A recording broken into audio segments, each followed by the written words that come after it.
deuxième cause, c'est la mauvaise gérance de nos bénédictions. Ici, ça révèle clairement que c'est une personne qui possède déjà la bénédiction. Amen. Même la bénédiction est gratuite. Amen. Tu peux être béni de 100 000 aujourd'hui. Comme tu as la foi, demain tu seras béni d'1 million. Amen. Plus tu as la foi, demain, au fur et à mesure, tu augmentes dans la bénédiction. Amen. Alors ici, on nous révèle que ça devient comme un contraire. Au lieu d'émerger dans cette bénédiction, alors nous régressons.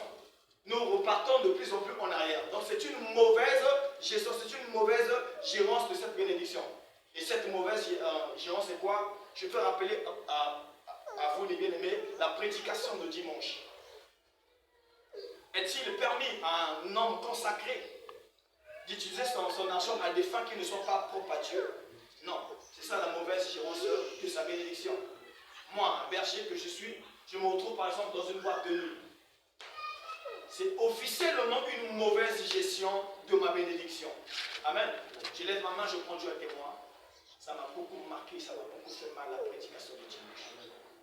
Que papa bénisse. Que je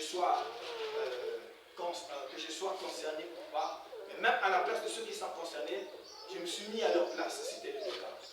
Ça m'a beaucoup affecté. Et je me suis vu moi-même également. Il est possible que d'une manière ou d'une autre, on arrive à mal gérer sa bénédiction.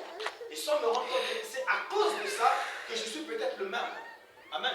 Alors on nous a révélé cette deuxième cause. Bien aimés dans le Seigneur, veillez à ce que votre première bénédiction demeure jusqu'à la deuxième et pourquoi pas jusqu'à la dernière. Amen. Veillez, c'est possible de veiller. En quelque sorte, la vie est facile si on ne la complique pas nous-mêmes. Amen.